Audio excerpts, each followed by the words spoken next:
Alright, what's up YouTube? Today we're going to be making a Admiral tier list where I basically rank every single Admiral, so let's get into it. So for Fujitora, I have some scans here. The first scan I'm going to be using is the one where Jinbei says that Marine HQ has gotten, or has grown way more powerful under Akainu's rule. And you can argue potentially that this is mainly because of the new Admirals in place like Fujitora and Green Bull.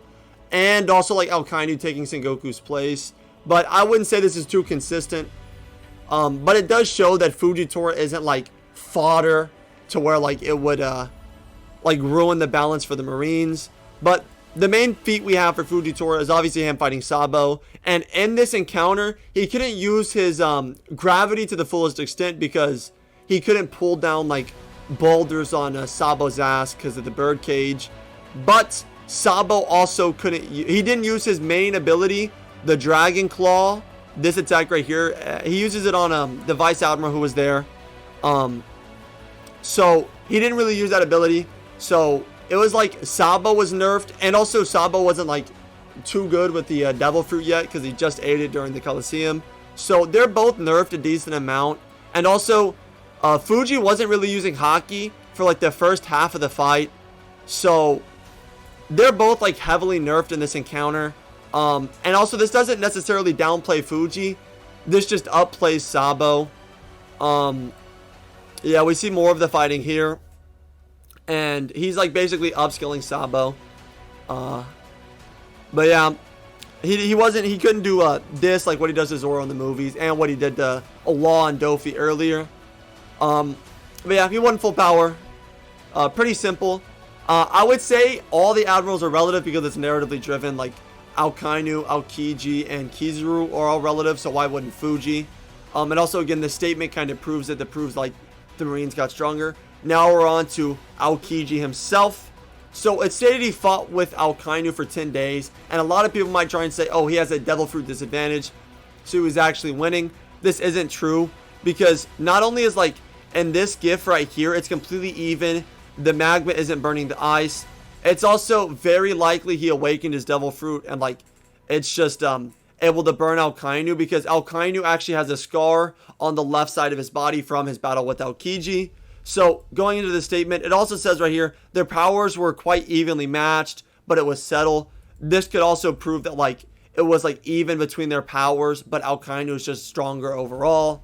Aokiji, whenever he was fighting Whitebeard, he managed to completely form his body around Whitebeard's Bicentennial when he tried stabbing him, and it was stated he was stabbed with Haki. So this would mean that Aokiji would indeed have future sight, or he got extremely lucky, but it's more likely, or Occam's razor, to be the first option, so he would have future sight, because there's no way he would be able to like know, or like be able to see so fast, or be able to be so fast he can just form his body around regularly. So Aokiji does have future sight. He's also able to one-shot Jozu, who's stated to have unparalleled toughness, inside of Whitebeard's Viver card, or inside of his Viver card. Now we have a really wanky argument for Aokiji. It's stated like, after all, he is the strongest man in the Marine headquarters, Admiral Blue Pheasant. This was before like the whole ideal of Admirals was really like extrapolated on. So the translators didn't understand that this was a whole like group of people. They thought it was just Aokiji himself. So this is the original kanji. It translates the highest fighting power of Marine HQ and is referring to the title of Admiral, meaning everyone who has it is the highest fighting power of Marine HQ. So it's not necessarily just referring to Admiral Aokiji. At that point, they translated it differently because they didn't realize all the Admirals were referred to as such. And also, it is stated in a SBS, I believe, 55 or 45 or something, whatever. It's during chapter 492. It states that this dude asked him, are Kizaru and Akainu stronger than even Aokiji? And he says, haha, sorry for the late introduction. Hello, I'm the author who got his flattened by a reader. You can call me Bald Tinder, but who cares? Here's a question. Yikes, what the hell is this? Kizaru? Get out of here. I'm gonna have nightmares. Sorry, Pien. Osu Manson. Kizaru's already appeared. He'll show up in the next volume. Actually, you're not that far though. So he's kind of saying that like you're half right. And we know that later on Akainu already beat Aokiji. And there's different translations where it says like well, you're half right. And this one, it says you're not too far off. So we can safely infer that, like, he's basically saying that at this point, we didn't know Akainu beat Aokiji. So Akainu would be the one who's stronger than Aokiji, but Kizaru wouldn't. Well, let's continue on to Kizaru. It's stated he is the fastest out of the 3 admirals. He controls the ability of light. This is backed up by him, like, absolutely blitzing Whitebeard. He was caught off guard. He was tried to cut him, and then Kizaru formed his body around the Bisento, stood on top of it, shot him, which he did damage him, so this would prove his AP would be, like, relative to Whitebeard. He also has Future Sight here because he didn't get cut, and he knew it was coming. So yeah, he has Future Sight and his AP skills to Whitebeard. His AP also scales to a Prime Rayleigh because it's stated in a data book. Kizaru tries to finish off Zoro, but Rayleigh uses the offensive fluid to stop his lasers. The Dark Lord has lost none of his strength. So this means Kizaru's AP is relative to a Prime Rayleigh, on top of him being able to, like, easily damage Kizaru.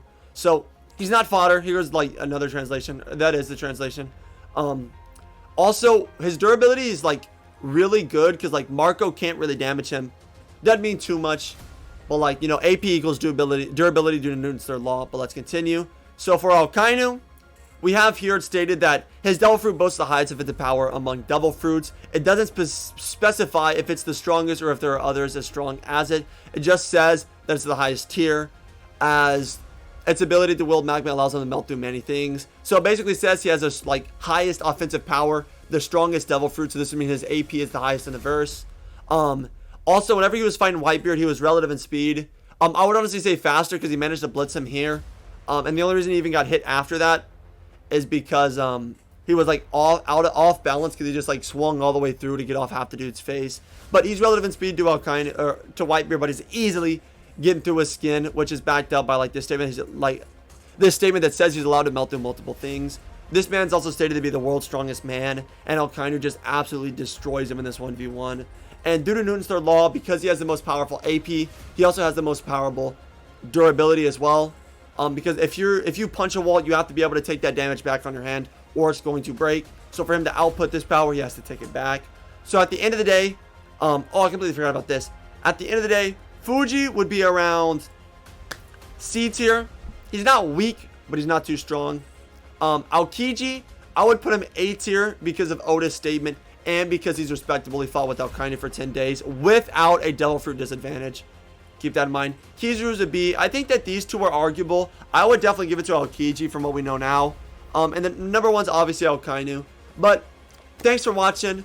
Make sure to subscribe, comment, share, tell your friends, and make sure to go watch my other videos on One Piece scaling. And yeah, follow for more. And thanks for watching.